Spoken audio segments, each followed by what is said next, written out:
welcome back. Welcome back to Uncaged Leaders. I'm your host, Mariquita Solis, the Uncaged Heart Coach. So this show is dedicated to the man who's successful on paper. He has everything, the car, the house, the family, the financial security, right? But deep down inside, he's fighting with himself, inside his soul. He has a hollow spot that many men have today. They're not living in alignment with who they were born to be, right? So this show is about building a life of genuine courage, purpose, and authenticity, stepping back into who their essential nature is. So I studied with women and in the Institute for Women-Centered Coaching, Training, and Leadership. And people might think, why is she coaching men? Well, because I'm an empath and I'm strong in feeling, right? I'm soft and I'm also powerful, right? I'm a mix of these two combinations that most people think if you're soft, then you're not going to be powerful. But I am. Like I said, I'm an empath. So I also worked in social work with little boys in a residential treatment center where they shut down their feelings. And that gave me that insight to see when it first happened, these little boys shutting down and getting aggressive and violent and not knowing how to process emotions, right? And that's the exact moment that the successful, driven man of today starts building those walls that block the connection with other people. So I help men. I work with them to reconnect to that vulnerability, compassion, and somatic system. So, yeah, and that's why we're here today. So I'm excited to welcome Mick Rutjes. Mick quit his psychology studies at 19 to travel the world and later to become a certified breathwork and spiritual life coach. He's traveled to 42 countries, coached over 1,000 hours, and guided more than 40,000 kids and adults to a path of spirituality through meditation and inner work. Known for choosing freedom over the conventional path, Mick now lives in Dubai and remains deeply connected to conversations about authenticity, depth, spirituality, and living life on your own terms. So I'm excited for this conversation, and I'm excited that nobody here has to wear a mask or be perfect, that we are going to allow mistakes and whatever is unearthed in this conversation. So welcome, Mick. Thank you. Yeah, I love that. To throw right in there, we have already recorded a conversation earlier this week, but it went wrong with the sound. But what I love about your introduction that you're doing differently this time is this part that you said about soft yet strong. I love that you know that about yourself and that you can like own up to that. I would always be very scared to talk about the things that set me apart, right? The things that make me good at what I do. I always thought it would be weird to talk about those things, but that's where your strength, you can't, if you go through the world never talking about that, no one knows what you've got to offer. So I love that you started that way and that you threw that in there. That's really cool. Thanks for doing that. Yeah. Well, thank you. Yeah, I feel like there's no way to hide it. Right? I'm very sensitive, exactly. And I don't want to hide it. Yeah. Yeah, the problem was throughout my life was trying to fight that sensitivity and the softness, right? And saying, no, pushing it down, right? Exactly. And it was only when I was able to embrace it is that I became powerful. Why do you think it was that you tried to hide it? Well, people would say you're too sensitive, and they still say that. And I don't listen to it. Or someone told me recently, I wish, or maybe you shouldn't feel so much or something, and that was like, knife. But that's who I am, and people, I guess, are always going to think that or say that, I mean, I am, because of that, I do disrupt things because I'm able to feel things that other people can't feel. Maybe they don't see them, and I say something about it, and it's a disruptor. And it's like, people are like, no, we don't want to know that. We don't want to see it. Right? We don't want to feel it. So stop feeling that because you are disrupting my peaceful life. Interesting. Yeah, I recognize that one in a lot of my clients, right? They just don't want to hear certain things because the moment they hear it, and this is what we talked about last time, the moment you make someone conscious of their behavior, then it becomes a choice. And that's when they become accountable and responsible for it. And so people rather just keep on doing what they're doing on autopilot without being conscious of it, because then they can't blame themselves for continuing the behavior. And that's a very interesting one. Right. And I remember that was one of the main things that I got out of talking to you last time was that once you see, you can't unsee. I mean, you can try to block it, push it down, but you know the truth, and your conscience or whatever you want to call it is going to say, I already know. And you're like, get away. But there's no way to. Thanks for sharing that. That's a lovely insight. And I guess that's all that coaching is about. Right? I think that as a coach, you can't make someone change their life, but you can show them what it's like to such an extent that they'll be like, oh, now I want to change it actually, which I think what it's about. And it's what I've been doing for the past 5 years, right?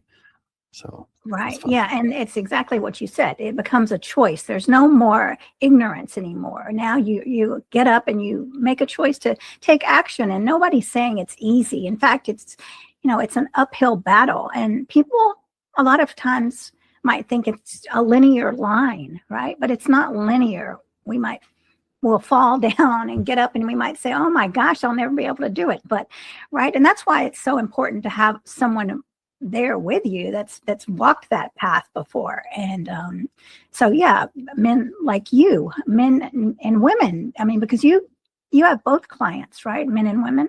Yes. Yeah. So let's talk about your childhood. How did you grow up? Was it a bumpy childhood? Did you have a spiritual parents? Did they do breath work?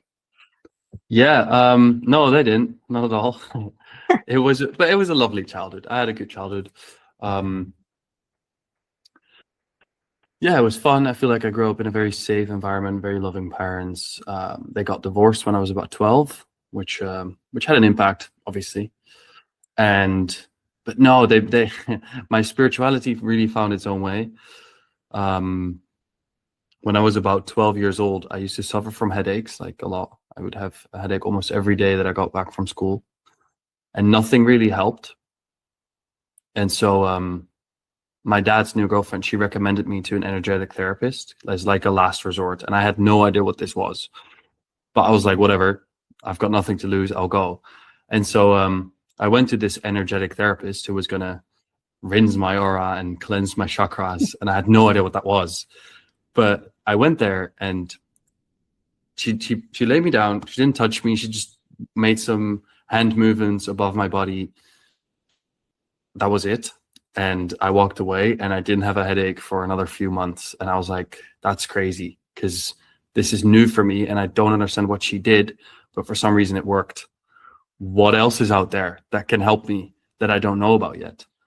And I went back to her with all my questions as a little 12-year-old. And she was like, here's all the books I read for my studies. Go read them and enjoy. And, I did. And that's how I got on this path of energetic healing, but also angels and spirituality and, energies, manifestation, stuff like that. And my parents in this were not cheering from the sideline, but they were there on the sideline, right? Because it makes sense. It's a weird choice. Imagine you have a kid and the ordinary path is to go to high school and then go to college and study and then get a job. And the moment your child's halfway there and, he's doing very good in school, he's like, I want to quit. I'm going to do something else. Like, obviously that's difficult, right? So I remember I was studying psychology and I wanted to pursue something else, an online study called spiritual life coaching. But my parents were like, hey, I don't want you to quit psychology and then go do nothing. Like, you got to get yourself a piece of paper. So that's what I did the spiritual life coaching study for. And I'm very grateful they pushed me on that path as well. They're like, you can't just do nothing, like find something else that does work for you, which I did. So indirectly, they've really helped me to be on this path and to be good at what I do. So I'm very grateful for that. Yeah, I love that too, because I've been studying more about energy healing. So I took Reiki 1 and 2, and then I've been practicing that. But no, I've been feeling all sorts of energetic shifts inside of me because I am going through a transformation right now. In the past few months, I've been going through a transformation and having I feel like quantum experiences, when I've been very grounded and in that energetic field. So, I mean, it seems crazy, but this is science, right? And feeling, I mean, I'm hearing your story about shifting that headache, moving that out. And there's so many men that are holding back emotions. And even it starts as young as little boys, 3 and 4 years old, little boys that are told at 1 and 2, don't cry, you're a boy, right? That kind of conditioning. So all of that being held in the body, in the chakras and the energetic system. So when someone is able to clear that out, it's amazing. And what is so interesting is when I first took my Reiki class, I had my hands, we were all working on a gentleman, and he had back pain. And so I remember this finger aching.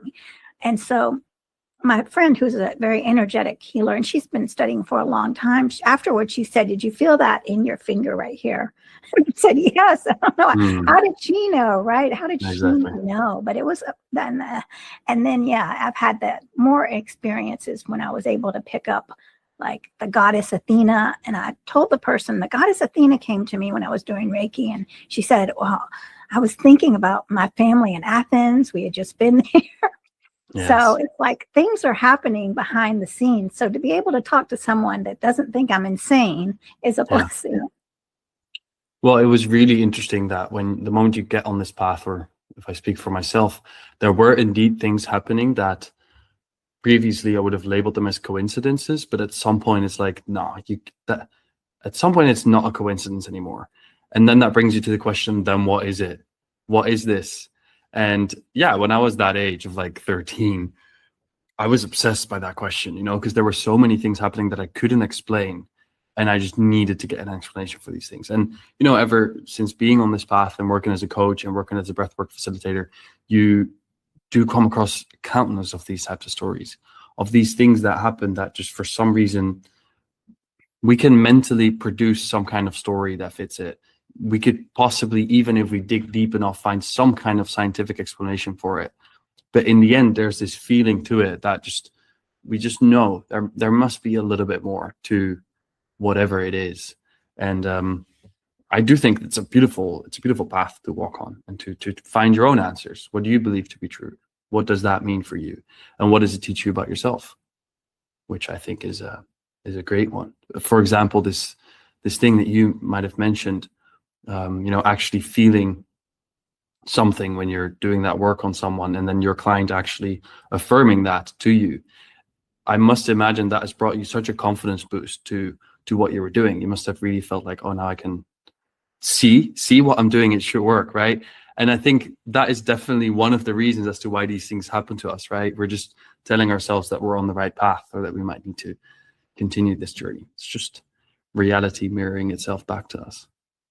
That is true. And then we have, well, we can't see the internet signal. We can't see that, right? If we could say, well, that's not reality, or how is this even happening? I'm on this laptop, right? And how am I talking to you?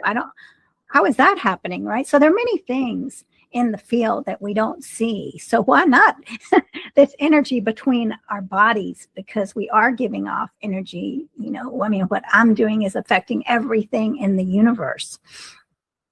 So, yeah, I kind of got off on this track in one way, like you did. So with my dog had horrible eye watering, and I took her to the typical vet for many, over and over. She had this drug. I didn't know what to do. I had a cone on her. She can't wear a cone for the rest of her life.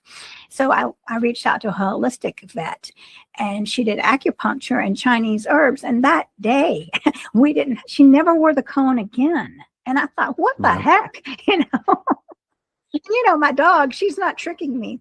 She wasn't tricking me. So it was incredible. Cool. Thanks for sharing. Yeah. I'm glad that we have so much in common. And then, of course, it's wonderful to explore. So tell me about your coaching experiences with men. what is it to hold down those, to repress those emotions? What does that do to a man? Interesting question. What does it do to men to repress emotions? I think there's so many different ways of being of repressing emotions. There's so many emotions, so many events that can be repressed that lead to emotions being repressed.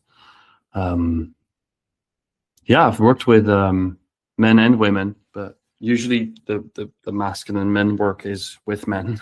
I have coached women around this aspect too, which Yes. is still fascinating me. I love it because there's many women who are very, I don't want to say stuck because I don't like that word because I feel like it's too this is how it is and we can't change that. I think it's a very victim-y word.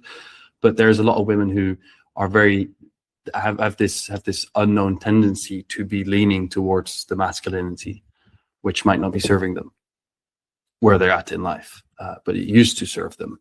And I think that is the key in both of these types of conversations that I have with both men and women, is that at some point in life, something happens and then we learn, if we behave this way, if we do this, if we think about life this way, that will get us through this moment, through this specific event. And then that behavior just became the new default behavior. And it's very cool to look at people and make them aware of their default behavior. And usually when people seek out a coach, or most of the people I've worked with were living a life that they were happy with, but just not optimal. Like they knew it could get better. And then you start looking at the things they do, and that's when they realize that the things they do create the results they're getting. And so you look at their default behavior. How are you going through life? How are you looking at yourself? What are you doing to yourself? Are you thinking about yourself? All these things. And then it becomes very apparent that they might have these types of complaints, or that they're not where they want to be, which is very fascinating because usually throughout the first or second conversation I have with people, I tell them that, yeah, it makes complete sense that your life is the way it is because you're doing all these things.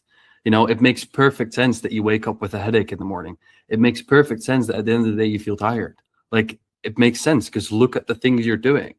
And people are always like, it's normal. I'm like, well, it doesn't mean it's normal, but look at the things you're doing. Look at your default behavior, the things you can't even see. And so, yeah, throughout conversation, you can lead people back to a point in life, sometimes multiple points in life, where they've learned, like I said before, oh, if I behave this way, or if I think about myself in this way, that will get me through this situation. But what has helped you in the past might not be what's serving you right now. And then it's about, unlearning, and looking at your life and asking yourself the question, how do I want to be? What do I want to get? And who do I have to be to get these results? And with the same thing about the repressed emotions, I think that is just an example of what I just explained. There's a lot of men who go through a certain experience in life and they have the feeling like, oh, I can't show these emotions. I've got to stay strong. What's going to help me right now I just swallow all of this so I can just go through all of this with my mind. And then when we're through it, then I'll see. And then they forget about that. And they're like, oh, this actually really works. If I just numb everything, life's great. And then they get to a point where that doesn't work anymore. And then they're like, okay, what do I do? And it's like, well, let's look back at what happened. So that is fun. I love these types of conversations. It's always it energizes me.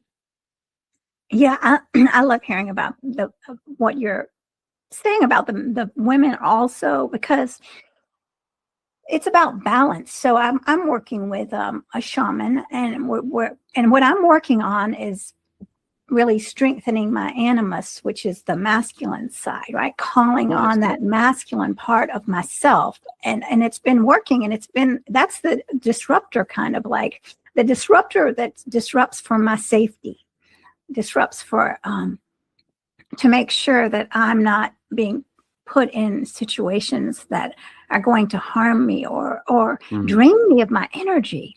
So so it's fascinating when we are aware of where we need to balance, because before, I mean, it's always been, I was soft was born soft, but then I was so soft that I was all emotions, right? And it wasn't the balance, right? And so then I did pull back over to back into balance with masculine, but still working on this and looking at my dreams.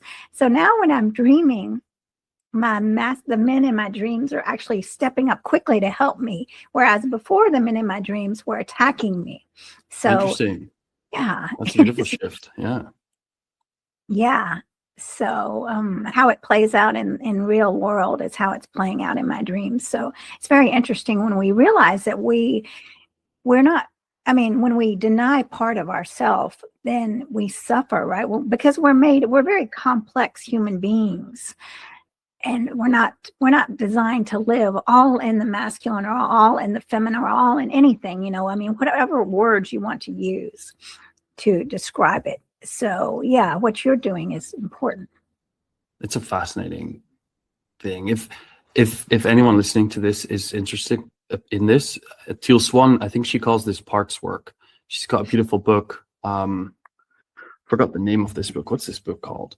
I've read it so many times. I'm currently listening to it on Storytel as well. The Anatomy of Loneliness. It's a beautiful book. It's kind of about this and how sometimes we have these parts of ourselves that we abandon because we have made up that they're not serving us, and then we just push them down.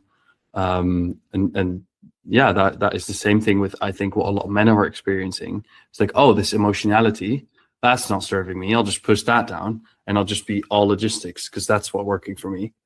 And I think that, yeah, the same as what you shared about your softness, I bet that has been a part of your life where that did serve you to be all soft. Probably must have served you in some way, else you wouldn't have decided to do that. But then you evolve and you get to a point where it's like, oh, maybe it would work even better if I learn to balance it. And now you're at this point where it's like, oh, cool. And then at some point you might come to the point where it's like, oh, maybe if I learn how to control it in such a way where I can just switch and be both, be balanced, be this side, be that side, that might be serving me. And then, you know, it's just constant state of evolution and just working with what you've got in life. Yeah, that's very interesting because yes, I was so unbalanced that I was a doormat. So, and you know, I think so contrasting the man who has so much armor, I was just getting walked on at some point. I was just like, no, I can't do this. Like I was just, what can I do? And that was the shift. And so, I mean, I feel like the man who's walking around shutting everything down, I mean, will eventually get to the same point of, my gosh, I can't do this either. Yeah. Right. And so, yeah, it's amazing when you look back at how we lived before we were awake in some way. I mean, we're all waking up more and more, hopefully, but you know, I mean, I woke up and I'm still waking up every day. So that's just the beauty of life.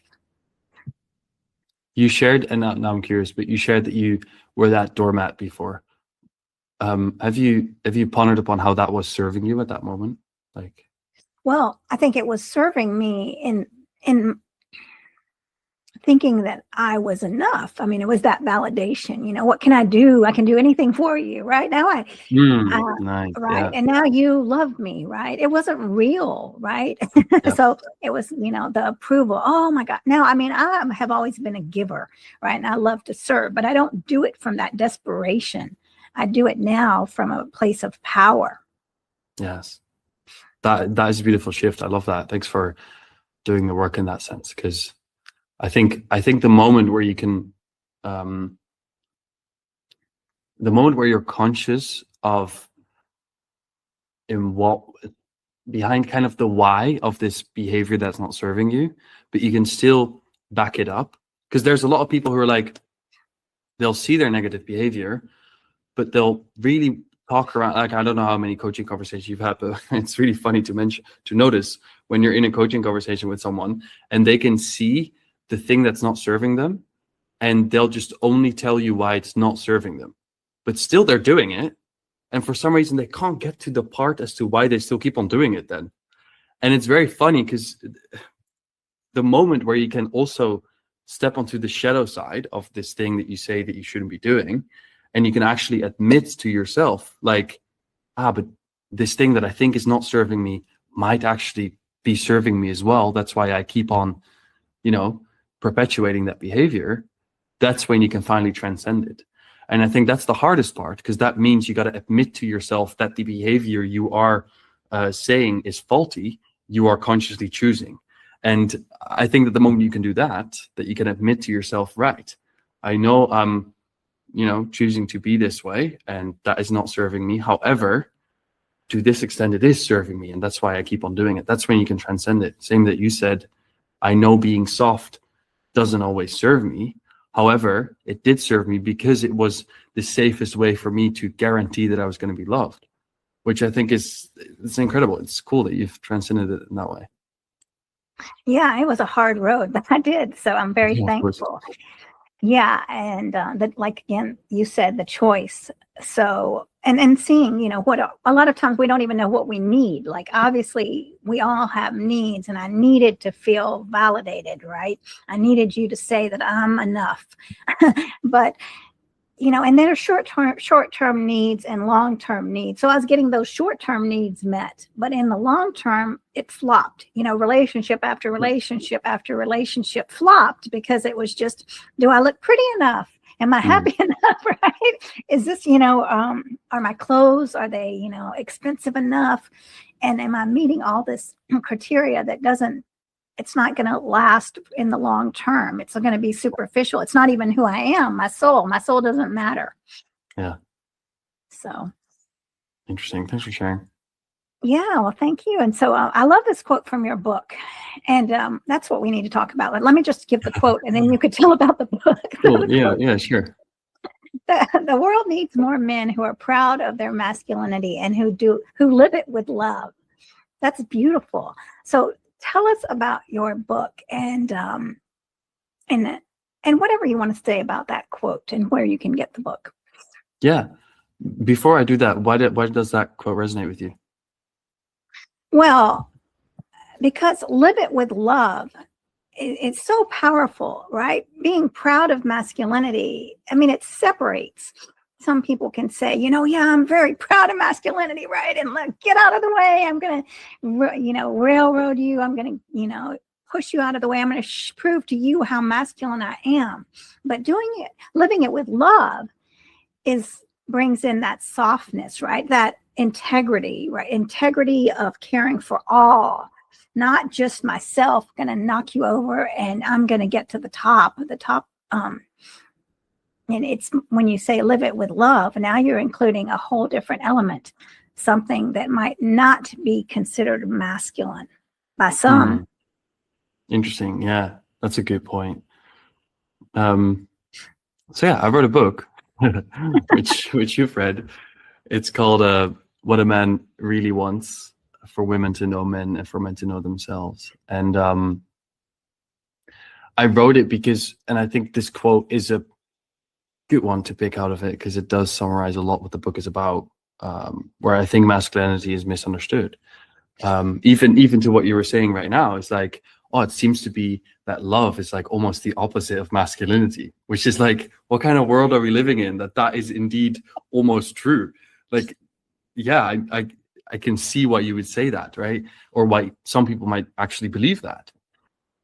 And yeah, I just it's this word that's been thrown around, and I think that what we're seeing especially online, but in the world today, there's a lot of people who think that there's too much masculinity in the world and blah blah blah. And I think that there is not too much masculinity in the world. I think there's too little of it. There's too little healthy masculinity in the world. Yes, there is a lot of unhealed masculinity as well, because men to this day simply don't know. We're getting ripped, or like part of our identity is getting stripped away, because, again, to tie it back in what I earlier said, we're learning, if I behave in this masculine way, that is not being people don't like that, and so I'll just push it all away instead of learn how to do it healthily. And yeah, masculinity is seen as over empowering, and it's like, almost I can't find the English words for this, but it's like that movement, right? That's what we're thinking masculinity is like. And I think Oppression. therefore it's those types of words. Everything that's got to do with that is almost related to the energy that's hanging around masculinity to this day. And I felt like that needed to change. I see a lot of men who suffer because of it and don't even know, right? I see a lot of, and I'm gonna use that word, but I see a lot of weak men. Men who lack direction. They lack this empowerment, this striving towards life. And then I also see a lot of men who've completely made that their whole personality and think that the only thing they need to do in life is achieve and be the best version of themselves and build muscles, and which is another extent. Like, where's the love in that?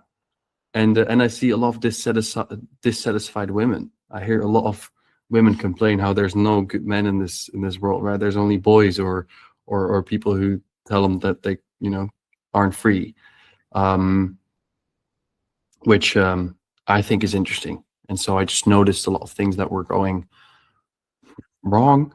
And I've had my fair share of coaching conversation with men. I have been a man for my whole life, so I feel like I've got some experience myself. And I've always been surrounded by a lot of women who I talk to and have come to understand to a certain degree, and I have coached. So I thought I'll just put all of that in a book and see if I can help men to understand what it means to be a man, and for women the same thing, for women to understand what it means to be a man in today's world.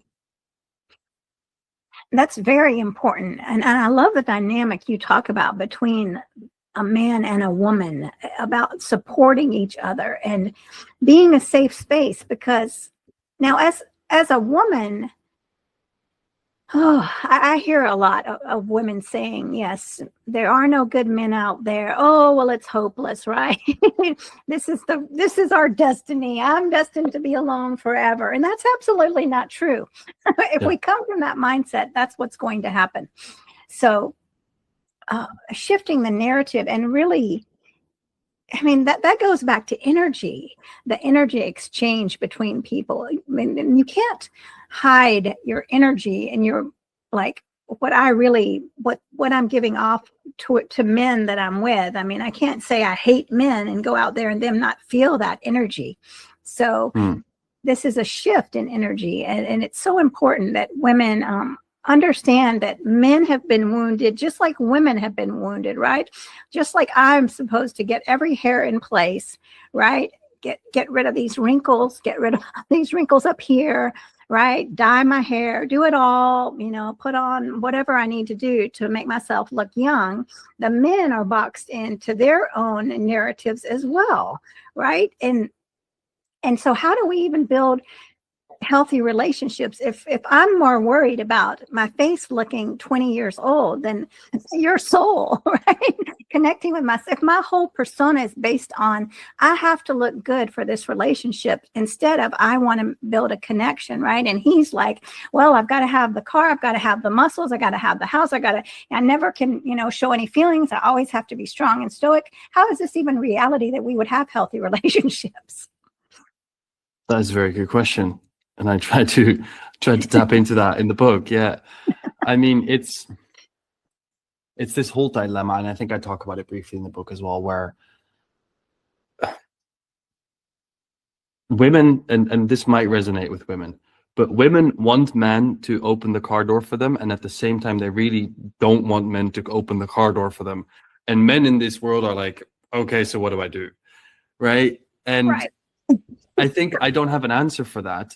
But what I do, or what I can do, is zoom in on what's going on there. Because I feel like there's a lot of truth in what I just said, where, to a certain extent, women want to be taken care of in that sense. But at the same time, they want to show that they're capable of taking care of themselves as well. And that is beautiful. So how does that fit into a healthy interpersonal relationship? Where do men fit in that, if this is what women are currently striving for? Because it kind of means that we are, what do we do? Right. And because no one's telling us, all right, then you got to do this. We don't know. And some men therefore really lean toward that side of, all right, then I'll just do nothing and just let you be the man in the relationship. Or to the other extent, where it's like, nope, you're not allowed to move. Don't even do anything. You're just, I own you now. Right. That's the whole other aspect. But what's that middle way? Where can relationships thrive? And yeah, I feel like I've gotten that quite well on paper in the book. You have, definitely have. You. I mean, it's really on point. Everything you're saying is, I mean, allowing, I mean, the part about being a safe space. Now, we have to be a safe space for each other, and we have to realize that we don't have all the answers, right? Just like you're saying, men don't know. Should I open the door? Should I not? Right? Should I say I'll pick up the check? Yes, no. What is it going to be? Right? So knowing that when we start having relationships, and that's empathy, right? And putting For yourself sure. in someone else's shoes, right? That, Yep. I mean, that's a great place to start a relationship, with empathy and knowing that. And that's vulnerability right there. And that is crucial for relationships. So I don't even know where I'm going with this, but yeah, I think I feel like, for me, I would love it if a man held the door open, right? Exactly. That is what it's about. I think you mentioned vulnerability and things like that, but this is also what we touched upon in our previous conversation. It's about knowing yourself. Right. What kind of woman do you want to be? What kind of man do I want to be? Would that work in a relationship? How could we make that work in a relationship? And I think that is eventually what it's about. Like I said, I don't know if you should open the car door for a woman. In my opinion, if it's me, I open the car door for a woman. Whatever she thinks of that, I will pick up the check. I will get her flowers. There's a lot of men who don't do it and still have a woman who's absolutely happy with them. And that is fine, because that is the relationship that's serving for them. It's just that I think that if you don't know yourself, that's why the subtitle is for men to know themselves and for women to know men, is if men just learn to understand themselves and speak about what it is that they need, relationships will be better, because so many people are going through relationships unconsciously, and don't know themselves enough to be able to put up boundaries, to be able to express your values. And with that, it's never going to work, because then you'll just be, then it's just luck. It's just guesswork. It's like, oh, maybe I'll ever find someone who meet all those expectations that I only have in my mind and aren't even conscious of myself. Like, how is that going to get you anywhere, right? And then when it happens, you call them your soulmate, and it's like wonderful, But there's a big chance it doesn't happen either. So yeah, I think that a lot of this is about, for men to understand, who do you want to be? What kind of man are you? What's your values? And if you can find a woman or a man, whatever you're into, who can fit into those values, that's when you might have gotten a good relationship. Yeah, I think for me, I'm able to define it better as energy.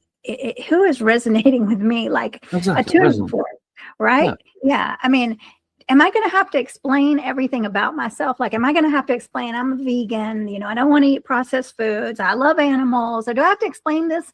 And you think that I'm crazy, or is it going to be something that you're like, oh, I get it, right? I get it. Yep. And that's when it's because I know what my values are. And I just want to say, I don't think I'm better than anyone else. I have my own values. Everyone has their own values and what's important to them and what they're looking for in a relationship. Now, for me, the bar is high because I am very spiritual, right? I mean, I have a lot of because I know who I am. I know the layers of myself. And so it has to be like intellectual, spiritual, right? Moral, and all these things that a lot of people haven't explored yet. And there's nothing wrong with that. That's just a fact. They haven't explored it. I have been exploring myself out of necessity for decades now. So when you build a relationship, yeah, maybe it might be where I might think, well, I can never be in a relationship with that person because they don't meet my spiritual needs. They don't meet, they're not like, it's not fuel for me. And, but if the two people that do meet that same, someone is out there for that person because they are at a different level of what they want in their relationship or different needs, right? And some people don't want to go deep in relationships. I mean, emotionally deep, and they will be in a relationship forever, right? Or 20 years, 30 years. And that's very interesting too. I think when we think about like, you go along and in this relationship for 20 years and one partner wants to like grow. And then the other person is like, wait a minute, what is she doing? Or what is he doing? Right. And then that's the disruption. Yeah. I think that's why knowing your underlying values is so important. I've been in a relationship where my search for spirituality and that stuff was so much bigger than hers, and she was just she didn't care, and that worked. It was fine because the underlying value, we still had that same value, it just expressed in a different way. We both value knowing ourselves, and how she would do that was going out for a glass of wine with a friend and having a good conversation, and for me that might be sitting in meditation for an hour. But the underlying value for both of us is to get to know ourselves to another extent. And that worked. And then at the same time, I've been in a relationship where we both did have that same value, and it expressed itself in the same way, which was indeed, we would meditate together, and that could work. But it also could be the opposite way, as long as you're conscious of that you're having a shared underlying value. The way it expresses itself could be different. And that's why I think the book is so important, because sometimes you might be in a relationship and you might think, oh, my partner really doesn't even value the same thing, because look at them, they go have a glass of wine with their friend when I go meditate. Well, what's the underlying value of that? Indeed, if you're not conscious of that, you'll never know. But what if that conversation that she has with her friend is so revealing to her that, she'll have these deep insights, which are the same that you might have when you're sitting in meditation. It could be that way. That is very true. And that reminds me of a relationship I had with a past partner, and their spiritual experience was different than mine. And like, for example, we have a full moon ceremony, and let's just say that wasn't my experience. It wasn't fueling my soul. Now it fuels many people's souls, but and so that partner couldn't understand, why doesn't this fuel your soul? It doesn't, because I'm a different person, but I love that it does yours. So you go do that, right? And I'll do something that fuels my soul. So yes, exactly what you're saying. It doesn't have to be the same thing, but there has to be some knowledge of what is fueling my soul. And that's the self-awareness. You have to know yourself. Like, what do I need in my life? And what do I want to bring to the relationship? So it's like you and me, and then there's the relationship, right? And the more I know myself, the better you know yourself. And then the more we can pour into that relationship. Yeah. There's this really, and I love this, and I wish it was mine, but I'll quote it. It was Teal Swan. She had this exercise that she would make couples do when she would do coaching in with couples, where she would make them make their own list of the things. She would make them end the sentence, I would feel loved when, and then make a whole list of what you would want. Like, how can your partner make you feel loved? Make a list of that, and then exchange lists. And I love that idea, because there's so many people who would sit there in their relationship and they feel like they know that they would feel loved that their partner brings them flowers. Never talk about it, never say anything about it, and then just silently expect their partner to like magically read their mind and bring them flowers one day. Beautiful. If it happens, nice, good for you, make a movie about it. But I think that the ideal relationship here might be if you can both express this and let them know, because then they actually have a choice. If you come home from work and you feel like you want to show love to your partner, you can get the list, you can get her flowers, because you know that that's what's going to make her feel loved. And I think it's a beautiful exercise, because one, it teaches you to about your own values. What do you value? Sit with that for yourself. Do you even know how you would feel loved? What can make you feel loved? And then second of all, it teaches your partner about it, which is like a big bonus. So I think that was it's a cool exercise. I've recommended it to people as well, because it's nice. And I've done it myself as well, which is nice. Yeah, that is wonderful. And then you don't get resentful, like, why didn't he get me flowers, that jerk? Exactly. And that can happen a lot. We're not mind readers. And so the more that you can communicate in a relationship, and I mean, starting with empathy for the other person, and have those safe spaces, and hold these conversations without fighting. And what is a healthy conversation, and compared to something, the dynamic that destroys? Yeah, good question. I think that again is kind of the same as asking what's serving you, because I think that healthy, I don't know how to define healthy because it's different for everyone. So I would look into what is serving and what's not serving. And I think that differs per person. I think that they're and weird claim, but I think that there might be a lot of people who are in a relationship that from the outside might look toxic or might look even dangerous. But for these people at that time in their life, that is what's serving them the most. If you look into the psychology behind domestic violence in relationships, you'll find that it's actually serving both of them. It's the victim as well as, the one who's doing the damage.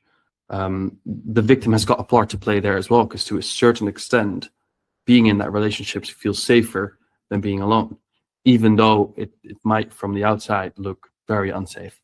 And so I don't think I can answer that question, because it depends on what those people need at that time in their life. And I think that, yeah, if you find yourself in a relationship that is serving to you and to both of you, that we can call a very healthy relationship. And the moment where, yeah, one or both of them are not being served by the relationship, that's when it starts to become unhealthy. And then you can ask the question, okay, but then what does it mean to be serving? I think ultimately, because then we would even tie into, okay, but then what's the point of life, I think that it's got to do with getting to know yourself, becoming more of who you truly are, and being able to experience that and have it reflected back to you by someone. Yeah, I love what you're saying. You're right. I mean, it all depends, and you're right. If you're in like what was serving me when I was in those relationships with men that really didn't understand me, that obviously there was something serving me. I was in a relationship with someone that said, this was for probably 2 or 3 years, someone that said, I'm an atheist. Now, I don't have anything against atheists, but he said, we can talk about spirituality, which was not true later on in the relationship. I mean, so yeah, and that was important to me. So, but yeah, and I don't even know where I was going, but I think knowing yourself is very important. And yeah, that relationship did not last. There were too many differences. I was just captivated. I mean, he was a charmer, and that's beautiful. Charming, it just doesn't last.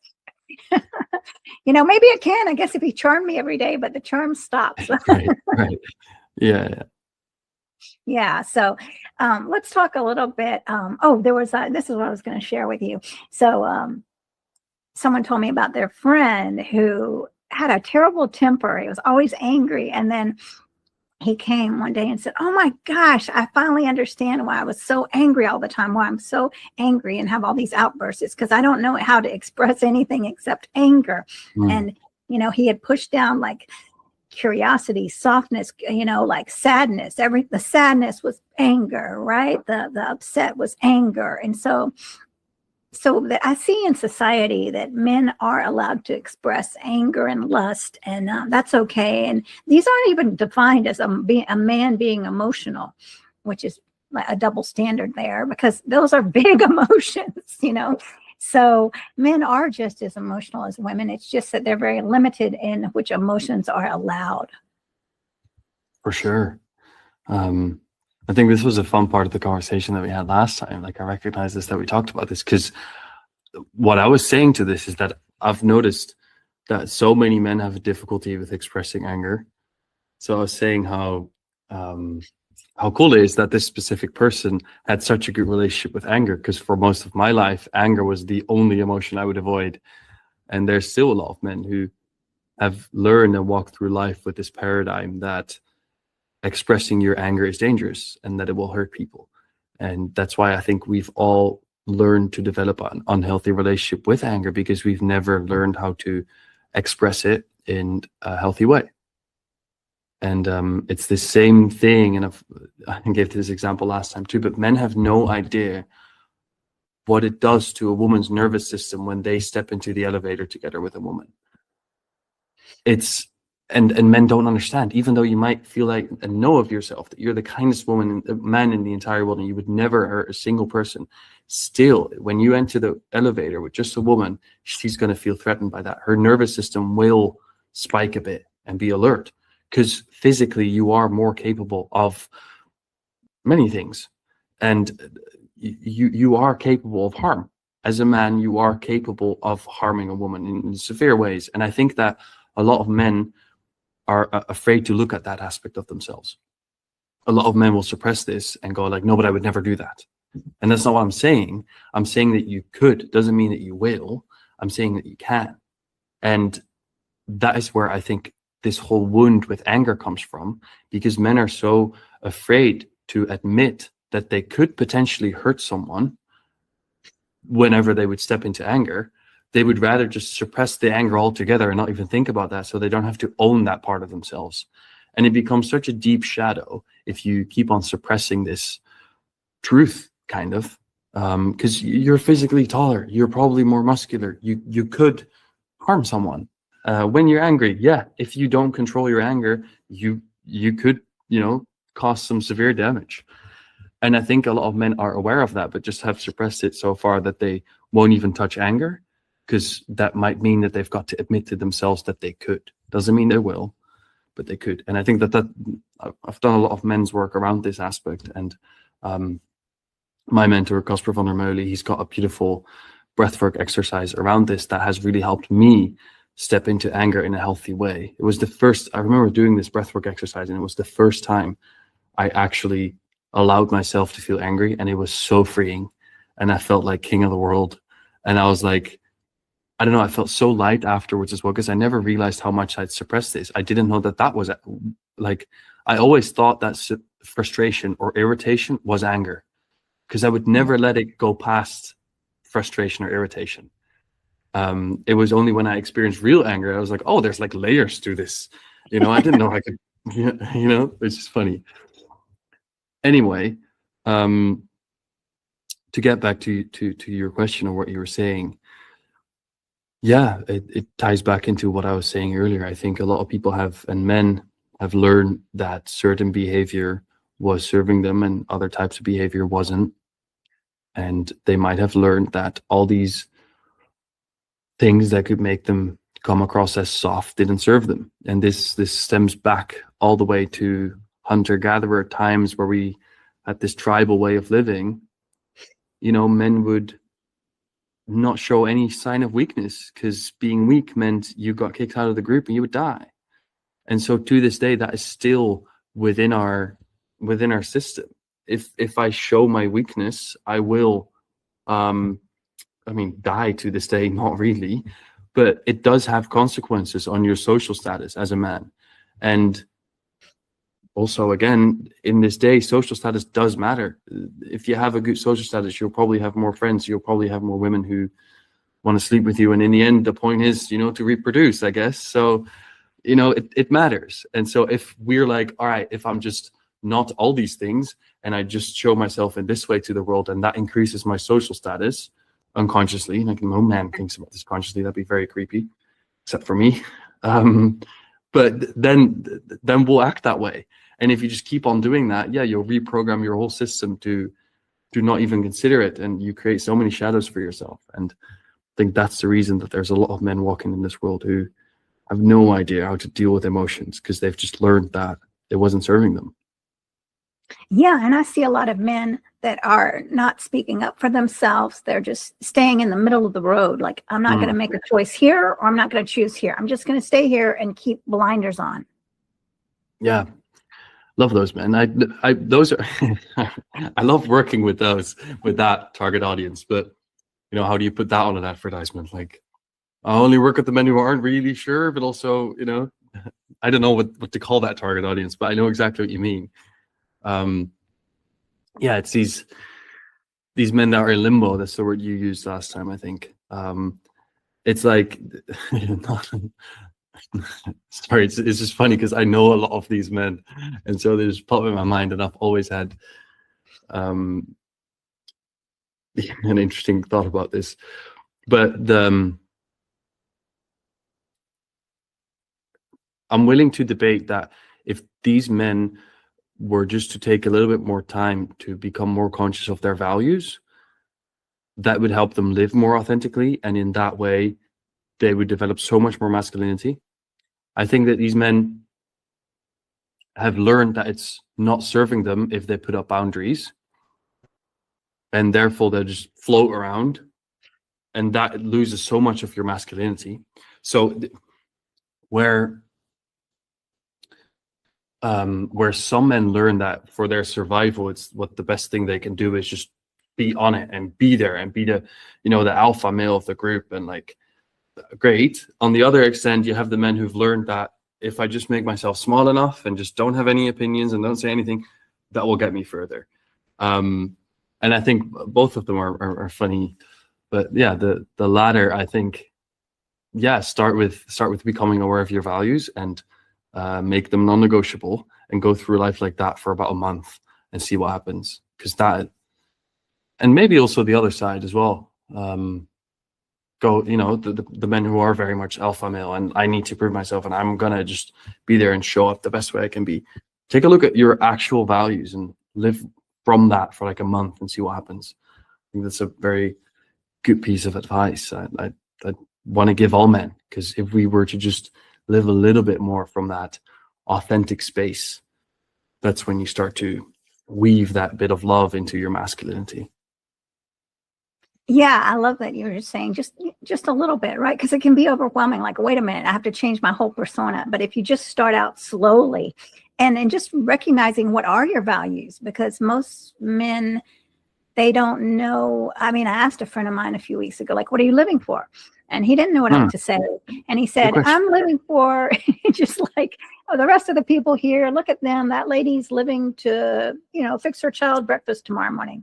Okay. Wow. So, so anyway, nevertheless. No, I love that. I love our, and I fit into this group as well, but you're also in this group, the group of people that walk through life, and we just sometimes, have you seen Harry Potter? No. You know this? Oh, okay. Well, there's a scene where Snape, if people have seen it, it will be funny, where Snape kind of, it's like this teacher who's like, kind of like, almost, he always looks mad, that type of teacher. And then Harry Potter is speaking to someone, and then this teacher stands behind him and he pushes his nose back into the books because he needs to be studying. That way, I feel like some of us just walk through life and we do that to people sometimes. Like, come on, what are you living for? Like, we just wake them up a little bit, which I think is really funny. Thanks for doing that. Yeah, no, you're right. I mean, there's some little aha moment. We can't just throw something out and it's like, whoa, exactly. What's going on? Exactly. Yeah. And then what I've noticed is then before I was a coach, people were always like, you should do something with that because it really is helpful. And that now that I am a coach, people are like, that's such a coach question of you. Like, stop coaching me. And it's like, no, I would have asked this too if I wasn't a coach. I became a coach because I asked these questions. It's not that I'm going to ask these questions because now I'm a coach. Like, that's not how it works. That's funny. Yeah. Really funny. It's part of who you are. Curiosity, exactly. Right? Yeah. Like, I think this friend of mine is like, gosh, why does she ask me these things? Why is it so hard? Why can't we just have a regular conversation? Exactly. Yes. Don't confront me with myself. Yeah. That's funny. Well, I see that we were coming to the end of the hour, maybe, but anyway, nevertheless, I want to make sure that, well, first tell us some tangible steps for men that might be out there struggling. What are some final thoughts for these men that are afraid, that they're scared to stand up for themselves, scared to take action, and then let us know where people can find you, your book, and your links. Yeah, I always love that. Thanks for asking me this, because it always, I used to be this coach where I would love giving people advice and love stepping in that role of, if you're scared, do this, or if you need 5 steps, I'll give you 5 steps. It's like, no, if you don't want to do it, don't do it. All right, if you prefer keeping your life the way it is, you don't have to buy my book. I don't care. You do you. You don't have. Right. You can schedule a coaching conversation with me. You don't have to. I'm not going to do it for you. Come on. And I like it because I've had this a few times now, last month as well, where people are like, oh, can I have a coaching conversation with you? I'm like, yeah, sure. And then they don't say anything anymore. And I'm like, is it now up to me to go behind you and like ask you again, like, do you still want that coaching conversation? No, like you want it, go work for it. And I think that especially with men, well, either watch this again and have some insights, do something with it, think about the things we've asked, buy the book. I don't know, click on some of the links that you'll link below. I'm sure you'll have some. Do something, take action. If you're afraid, don't do it. I don't care. So I don't know if that's rude, but I guess it's just I'm finding the fun in this coaching bit where I thought I had to be this perfect coach and step up for people and be there and always be available and always this, but it's just some people just I don't know. Ask ChatGPT if you need a 5-step plan. Ask GPT. Do the work yourself. I'm here. I've given you this for an hour. You have to, like, the things we've shared. I think those have been very helpful. But no, apart from that, you can get the book. We'll link it below. I'll send you the link. We'll put it below. Else you can get it through my LinkedIn. Mick Rutjes. My name is right over there. Follow me on LinkedIn. There's my link and everything else that you might need. So, do you want to add anything? Well, I'd like to add, just please subscribe if you're watching this, and please reach out and check out my link tree. Also, we're not going to drag you into anything. I mean, it's up to you. I mean, the choice, like you said earlier, Mick, in the beginning, everyone has a choice. If you want to stay where you are, that's fine. I mean, you're not ready. We're like little, a seed, right? The seed isn't ready to come out. That's fine. Just, be a seed for a while, because when the seed wants to push through the concrete, the seed will. So, and I love that that's letting go. I mean, I'm not dragging anyone, and neither are you. So more power to everyone. So yeah, I love how you put that. You put that so much more softly than I did, which is really, I can see how we're both saying the same thing, but the way you said it was beautiful. And I think the way I said it was beautiful my way, which is direct and the way we do it, which is cool. Like that is how the moment you get to know yourself, you'll find that you can just be yourself, and that will resonate, to use the word you used, it will resonate with a certain group of people, which is great, because that means you don't have to play a certain role to reach another type of people. You can just be yourself, and there will still people who resonate with you, which is awesome. And that's kind of like the key to life, right? You don't have to pretend. You can just figure out who you are and then do that on purpose. Not my quote either. I don't know who that was from, but I read this somewhere and I loved it. It was like, find out who you are and do it on purpose. Yes. I love that. Yeah, that's wonderful. Yeah, well, you're right. I love everything you said, and everyone, yes, please watch this over and over and over as much as you want. And if you don't want to watch it, that's okay too. Exactly. Thanks for this question. Yeah, thank you. And thanks everybody for watching. Make sure you comment and get a hold of us.